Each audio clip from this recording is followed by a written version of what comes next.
ഇത് all Kerala men's അസോസിയേഷന്റെ നേതൃത്വത്തിൽ ഇത് രണ്ടാമത്തെ വർഷമാണ് ഞങ്ങൾ പൊങ്കാല അർപ്പിക്കുന്നത്. അതിന്റെ കാരണമെന്ന് പറഞ്ഞാൽ നമ്മുടെ ഇന്ത്യയിൽ സ്ത്രീകൾക്ക് അനുകൂലമായിട്ടുള്ള നിയമങ്ങൾ അത് ഒരുപാട് ഇപ്പോൾ കേരളത്തിലെ സ്ത്രീകൾ ദുരുപയോഗം ചെയ്യുന്നുണ്ട്. ഈ ദുരുപയോഗം ചെയ്യുന്നതിന്റെ അടിസ്ഥാനത്തിൽ ഒരുപാട് പുരുഷന്മാർ തെറ്റ് ചെയ്യാതെ ജയിലിൽ കിടക്കുന്ന ഒരു അവസ്ഥയുണ്ട്. അപ്പോൾ ഇതിനൊരു പരിഹാരം കാണണം. വ്യാജ ഗാർഹിക പീഡനം, സ്വന്തം മക്കളെ ഉപയോഗിച്ച് പോക്സോ കേസിൽ വരെ പുരുഷന്മാരെ പെടുത്തി ജയിലിലടയ്ക്കുന്ന ഒരു അവസ്ഥ ഇന്ന് നമ്മുടെ കേരളത്തിൽ നിലകൊള്ളുകയാണ്.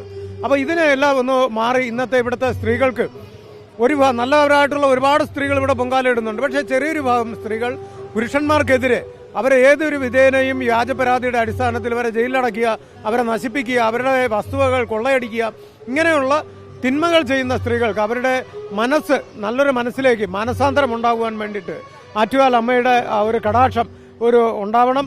അതിനു വേണ്ടിയിട്ടാണ് ഞങ്ങളുടെ സംഘടനാപരമായിട്ട് ഞങ്ങൾ രണ്ടാമത്തെ വർഷം ഇത് പൊങ്കാല ഇടുന്നത്. തീർച്ചയായിട്ടും ഒരു സ്ത്രീകൾക്കൊരു മനസ്സിൽ മാറ്റം ഉണ്ടാകുമെന്ന് ഞങ്ങൾ പ്രതീക്ഷിക്കുകയും ചെയ്യും. തെറ്റുകൾ ചെയ്യുന്ന പുരുഷന്മാരെ ശിക്ഷിക്കുവാൻ വേണ്ടിയിട്ട് ഇവിടെ നിയമ സംവിധാനമുണ്ട്. സ്ത്രീകളുടേതിനും ഉണ്ടല്ലോ, സ്ത്രീകളും ശിക്ഷിക്കപ്പെടുന്നുണ്ടല്ലോ. ഇല്ല, കാരണം സ്ത്രീകൾ തെറ്റുകാരാണെങ്കിൽ പോലും ഇപ്പോൾ നമ്മൾ ഗ്രീഷ്മയുടെ കേസായാലും മറ്റുള്ള കേസുകളായാലും ഉന്നത പോലീസ് ഉദ്യോഗസ്ഥർ വരെ പറയുന്നത് അവൾ മിടുക്കി കുട്ടിയാണ്, അവൾ റാങ്ക് ഹോൾഡറാണ് എന്നൊക്കെയാണ്. അതുകൊണ്ട് ക്രൈം ചെയ്യാമെന്നാണോ? അതാണ്. അങ്ങനെ ആ ക്രൈം ചെയ്യുന്നവരെയാണ് വെള്ളപൂശി കൊണ്ടുവരുന്നത്, അത് സ്ത്രീകളാണെങ്കിൽ. എന്നാൽ പുരുഷന്മാര് തെറ്റ് ചെയ്യാതെ തന്നെ വ്യാജ പരാതിയുടെ പേരിൽ ജയിലിൽ കിടക്കുന്നുണ്ട്. പോലീസ് കോടതി കയറി ഇറങ്ങുന്നു. ഫാമിലി കോർട്ടിൽ നമ്മൾ പോയി കഴിഞ്ഞാൽ കുഞ്ഞു മക്കളെ കാണുവാൻ വേണ്ടി ക്യൂ നിൽക്കുകയാണ്.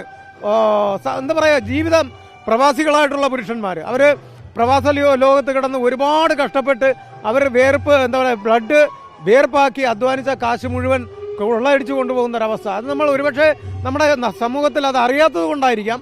പക്ഷെ അങ്ങനെയുള്ളവർക്ക് കാര്യം പുരുഷന്മാർ തെറ്റ് ചെയ്യുന്നുണ്ടെങ്കിൽ അതിന് അവരെ ജയിലിലടയ്ക്കുവാനുള്ള നിയമ സംവിധാനങ്ങളുണ്ട്. പക്ഷേ സ്ത്രീകൾ തെറ്റുകൾ ചെയ്യുകയാണെങ്കിൽ അവരെ സംരക്ഷിക്കുന്ന നിയമമാണ് നമുക്കിന്നുള്ളത്. അതിനെയാണ് ഒരു മാറ്റം വരുത്തേണ്ടത്. അതിനു വേണ്ടിയിട്ടാണ് ഞങ്ങൾ ഈ പൊങ്കാല ഭക്തിപൂർവ്വമാണ് ചെയ്യുന്നത്.